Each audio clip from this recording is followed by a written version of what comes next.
Praise the lord. ప్రభునామమునకు స్తోత్రములు కలుగునుగాక. ఈరోజు పాఠ్యాంశము యోహాను సువార్త 12వ అధ్యాయము 24వ వచనములో నుండి ధ్యానించుకుందాము. గోధుమ గింజ భూమిలో పడి చావకుండిన ఎడల అది ఒంటిగానే యుండును, అది చచ్చిన ఎడల విస్తారముగా ఫలించును. ఆమేన్. ఇక్కడ గోధుమ గింజ అనగా ఒక మనుష్యునికి సాదృశ్యము, అనగా మనము దేవునిలో చావకపోతే, మనము దేవునిలో విత్తబడి ఉన్నాము కాబట్టి దేవునిలో మనము చనిపోవాలి. నా ప్రియమైన సహోదరి సహోదరులారా, నీవు దేవునిలో ఉన్నావని చెప్పుకొనిచున్నావే, నీవు చనిపోయి ఉన్నావా? ఎలాంటి పరిస్థితుల్లో మనము చనిపోవాలి? ఏ విషయంలో మనము చనిపోవాలి? ప్రభునామమునకు స్తోత్రములు కలుగునుగాక. మనము పాపము విషయంలో చనిపోవాలి, లోక ఆశల విషయమై చనిపోవాలి. అప్పుడే మనము బహుగా ఫలించే వారముగా ఉంటాము. ప్రభునామమునకు స్తోత్రములు కలుగునుగాక. మనము చనిపోవాలి. కామ క్రోధ మద మత్సరముల విషయమై మనము చనిపోవాలి. ఈ లోక సంబంధమైన ఆచారముల విషయమై మనము చనిపోవాలి. విగ్రహారాధన, పాపము, వ్యభిచారము విషయమై మనము చనిపోయిన ఎడల మన యొక్క పరిస్థితి విస్తారముగా ఫలించేదిగా ఉంటుంది. ప్రభునామమునకు స్తోత్రములు కలుగునుగాక. కాబట్టి నా ప్రియమైన సహోదరి సహోదరులారా, మనము క్రీస్తులో చనిపోయినట్లయితే విస్తారముగా ఫలిస్తామని ప్రభు పేరట మీకు తెలియపరచుచున్నాను. ఆమెన్. ప్రభునామమునకు స్తోత్రములు కలుగునుగాక. తీమోతేయులకు రాసిన 2వ పత్రిక 2వ అధ్యాయము 11వ వచనములో ధ్యానించుకున్నట్లయితే ఈ మాట చాలా నమ్మదగినది. ఏమనగా, మనం ఆయనతో కూడా చనిపోయిన వారమైతే ఆయనతో కూడా బ్రతుకుదుము. ప్రభునామమునకు స్తోత్రములు కలుగునుగాక. ఇప్పుడు చెప్పండి నా ప్రియమైన సహోదరి సహోదరులారా, నీవు చనిపోతావా?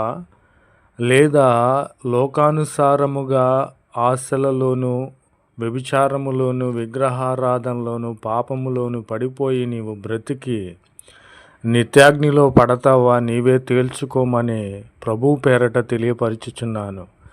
కాబట్టి నా ప్రియమైన సహోదరి సహోదరులారా, మన ప్రభు అయిన క్రీస్తు వారు శరీరం విషయమై చనిపోయి ఉన్నారు. ఆయనలో పాపము లేదు, ఏ విధమైనటువంటి దోషములు ఆయన చేయలేదు. కనుక మనము క్రీస్తుతో కూడా చనిపోయిన వారమైతే పరలోక రాజ్యములో ఆత్మీయంగా మనము బ్రతుకుతాము. ప్రభునామమునకు స్తోత్రములు కలుగునుగాక.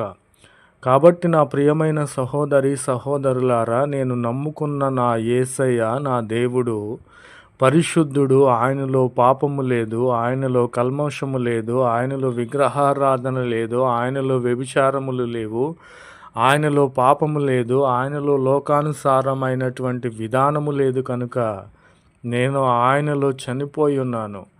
అంటే దీనికి అర్థము భౌతికముగా మనము చనిపోవటము కాదు, కానీ ఇది ఆత్మ సంబంధమైనది.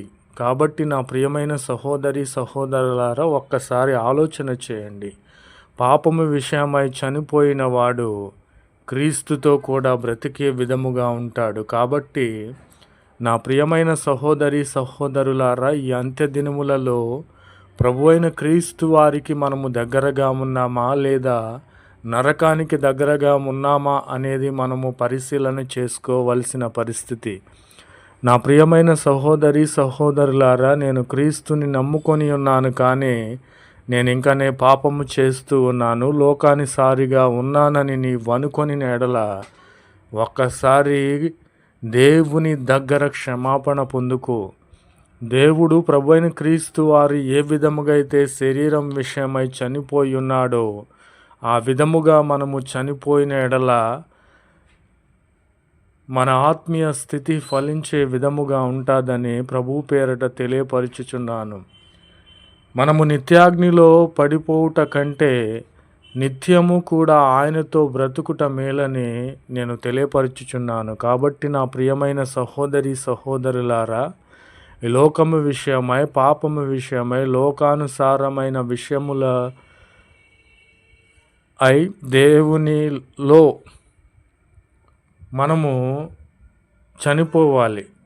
దేవునిలో ఆత్మీయ స్థితి కలిగి ఉన్నట్లయితే ప్రభు అయిన క్రీస్తుతో కూడా మనము బ్రతికే వారముగా ఉంటాము. ఈ లోక సంబంధమైనటువంటి బ్రతుకు వ్యర్థమైనది కాబట్టి పరలోక రాజ్యములో ఆయనతో కూడా పరిశుద్ధులతో కలిసి ఆయనను ఆరాధించే ధన్యత మనకు దయచేస్తున్నాడు. కాబట్టి నా ప్రియమైన సహోదరి సహోదరులారా, గోధుమ గింజలతో మనలను ప్రభువు పోల్చి ఉన్నాడు. ఎప్పుడైతే లోకానుసారముగా లోక ఆశల విషయమై, కామ క్రోధ మద మత్సరములు విషయమై మనం చనిపోయి దేవునిలో అధికంగా ఫలించే వారముగా ఉండాలని ప్రభు పేరట తెలియపరుచుచున్నాను. కాబట్టి నా ప్రియమైన సహోదరి సహోదరులారా, మనము ఆయనతో కూడా చనిపోయి ఉన్నాము కనుక ఆయనతో కూడా బ్రతికే వారముగా ఉన్నామని ప్రభు పేరట తెలియపరచుచున్నాను. ప్రభునామమునకు స్తోత్రములు కలుగునుగాక. ఆమెన్.